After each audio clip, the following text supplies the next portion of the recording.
if you had $1 for every time you heard about Mario, whether it's the name, the song, the game, or anything related to it, how rich do you think you'd be?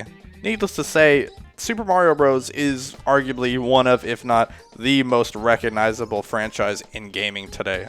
The original Super Mario Bros. Game that released for the Nintendo Entertainment System in 1985, without a doubt changed the gaming landscape and honestly saved gaming. But with the PS5 and the Xbox Series X and even rumors of the new Nintendo Switch 2, is it really worth it to go back to the original Super Mario Bros. For an older system with less features than all these new games? Or is it simply just a piece of gaming history? Well, to answer that question, I hopped back in the game for a little bit to kind of figure out how I really felt about it and compare some things of what's changed between the original and some of the new games, and what also has stayed the same. Alright, so we're in Mario Bros. To test out if it is still any good in 2025, or just whenever you're watching this.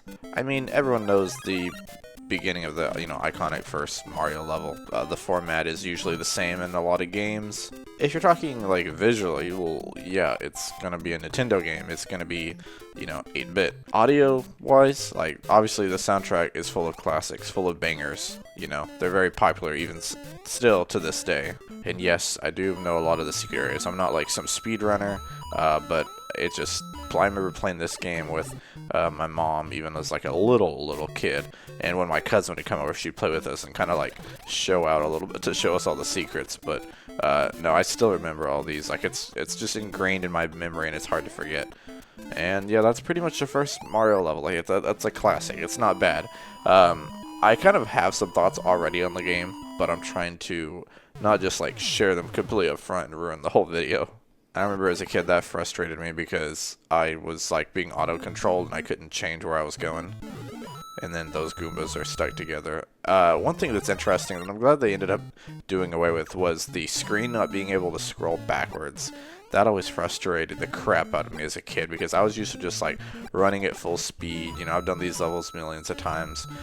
But I would like run past a mushroom, a flower, a 1-up, a star, or like some little secret way to get somewhere. I like how there's lots of secrets like this being shaped like a mustache. I think one of these, I know it's this one right here, there's a star. There's lots of secrets in this level. The underground levels hold lots of secrets. Also, if I'm not the best, it's because I'm using a new remote that I got for Christmas. Oh, well, I don't need that, but I can get up here. And you can pretty much skip a lot of the level. Obviously, this is how you get to the warp little section at the end, the warp world, if you want to, is what I always called it. Oh, okay. As long as I don't miss the jump. Like I said, this controller I'm kind of getting used to. It's one of those, what is it? Wired Realms Sonic the Hedgehog controllers with a little figure in it. Let's just go all the way to go. Well, no, I guess I really shouldn't have done this because I wanted to go through each level, but that's okay. We'll make a couple different cuts. But gameplay, I mean, it's sound. It's exactly what you need from a little 2D side-scroller 8-bit Mario. You don't need anything special or fancy. Even in the new games, like they have, like in Mario Wonder, they have different features. They have different power-ups you can do, but the base core game is still kind of the same. Like it's just a side-scrolling Mario game. I thought I could run across there. Alright, that's fine. I bet now I gotta show my skills. I gotta cook. Oh, look at that. Oh! Bruh. Never mind. Went too fast. That's what I was talking about. So, interesting enough, I'm gonna be doing a Sonic video later in the month about that game. And I think some of the same thing, like some of the, my history growing up with this game will affect, like, that video and what I thought about the first Sonic game, but I'll save those thoughts for then. I'm also doing Zelda next week, but that's neither here nor there. We're already down to 4-2. I'm not playing the whole thing right now because frankly I'm not that good. I've beat the game before, but I'm not going to be beating it right now in one video. I'm just kind of talking about showing some of the things in the game, like why when there are so many other games available in 2025. Why would a person come back to, the original Mario game? And honestly, the best answer I can give you is it's just, for one, it's a classic. 2, it's nostalgia. You probably knew that was going to say that. But also, the game kind of just serves as like a And it's something that not a lot of games do these days, but I feel like the 2D side-scrollers do them very well, whether you're talking about a Mario or even a Sonic. Or there's other games that, you know, those are just the primary ones that I've been talking about, and the ones that come to example, but they do something really well, and that's like, they're bite-size. They're bite-size because you don't have to commit to an entire whole, like, 30 to 45 minute, you know, section, a chapter of a game with, like, you know, not hardly any checkpoints or anything. The beauty of it is that if you just want to sit down, let's say you have like 10, 15 minutes before work, and you just want to play a video game, you just want to play something, you can sit down and play the Mario levels. I couldn't decide if I wanted to try to land on the platform or land up, you know, never mind. But the beauty of it is that, in addition to that, of course, the other thing is that they're incredibly easy for, like, anyone to play. Like, you can sit grandma down, and she might not have the best hand-eye reflexes, like coordination, but she could probably maybe at least figure out Mario.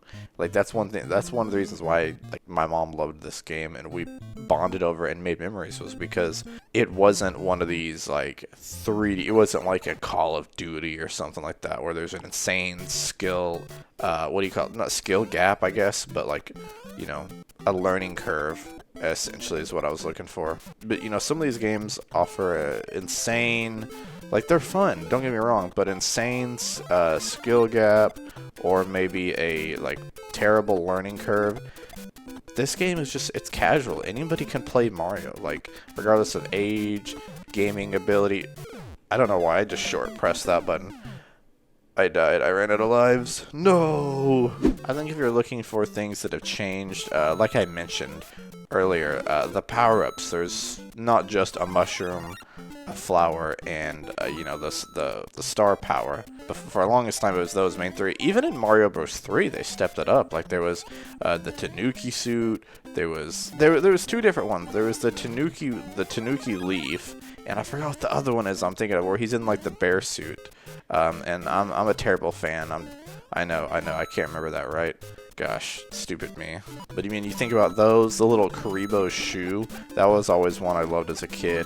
The Hammer Bro power-up, you know, the Super Cape in Super Mario World. Later, when they made the new Super Mario Bros., which was another one that my mom really tried to get into. She didn't quite like it as much because she said there was too much going on, which kind of was where they went away from the simple to, like, the, hey, we're gonna have all these obstacles, have you go up and down, have you go, you know, which really there was a little bit of that in 3. So I don't know. I definitely like 3 more. 3 might be my favorite, like, side-scrolling Mario game, and it's probably a top 3 overall Mario game for me in general. The power-ups have changed. They've added more characters. I think that some of the levels have gotten a little bit harder. I don't think the controls have changed. In staying the same, the controls, obviously, there are new controls. Like I said, you have to be able to control those new power-ups. But the base game's controls, like, you're still running, you're still jumping. A lot of times in the new games, you can, like, kind of like hover, or I forgot what the actual word is, but basically where you're, like, making your jump take longer, like you're slowing yourself down in the air. That's basically the gist of it. I know I skipped a warp there. I know I said I know everything and I didn't take it. But being honest, I feel like the Mario game is one of those you kind of just have to sit down and play for yourself to really feel the magic of. Like, it's not something you're going to sit down and immediately go, wow, I get why this is one of the greatest games in all of gaming history. You know, you're not going to sit back and gawk at it, but you just kind of, like, you kind of get it. Now, obviously, you're going to get it more if you have some memory tied to this game, some nostalgia. Nostalgia is a very powerful, you know, motivator for games. It allows you to have positive feelings about some pretty bad games. You know, that's why it's one of the big things, you know, for my channel, like why I started and everything. Oh no. And this was before you could pick up the shells too. And the new ones, they allowed you, even in, I know in 2 obviously, which was basically just, you know, they reskinned a Japanese game and called it Mario 2. I guess their Mario 2 was the Lost Levels, which, I'll be honest, maybe this is a hot take, I don't enjoy those. Those are, in my opinion, objectively I guess I'll say subjectively not great games. Just some of them are like hard just for the sake of, hey, we need to make them harder. And like just kind of some weird things in there. Oh, there we go. Yeet. Oh, look at that. Look at that skill. Look at that skill. And of course the invisible blocks here. I never really knew what they did unless you were like just a couple coins away from getting a 1-up and you needed... Oh, thought I was about to get blocked by that platform. Obviously it is a lot easier if you have the firepower. You can just spam fireballs and burn them. But we also had... we were Super Mario. So we had a hit to spare. Now we're on 2-1. But honestly, like I said, if you just sit down and you play it for a little bit, even if you don't absolutely love it and it's not your favorite game ever, which it probably won't be unless, again, you already love the game. I've never met anyone in 2025 that's going to sit down having never played the original Mario and be like, oh, this is my favorite game of all time, you know, and geek out over it. Probably not going to happen. But I think it will allow you to kind of see, like, okay, I can kind of see where they came from in terms of this is what Mario used to be versus what Mario is now. And we can take the vine up to coin heaven. Let's go. You know, I would venture to say that, like, comparatively to like a Zelda, or maybe a, I don't know. I was gonna say a Metroid, but honestly, I don't have much experience in Metroid. I would say comparatively, like to the big Nintendo IP, Zelda I would guess would probably be the second biggest after Mario. Mario hasn't changed quite as much. Obviously, he's got 3D games, and that's a different argument for itself if you compare like 64 to Odyssey. But for the most part, it's relatively the same. Like, there's a lot of elements in it. They recycle, not necessarily in a bad way, sometimes, but they reuse a lot of gameplay designs and mechanics. Even when they were making Mario 64. It was basically like, how can we make this 2D Mario? How can we make it 3D? And I might do a video on that sometime. You can still kind of see a little bit of the original Mario in a Mario 64, even though it's 3D. Some of the like inspiration is still there. And I'll be honest, I don't like water levels.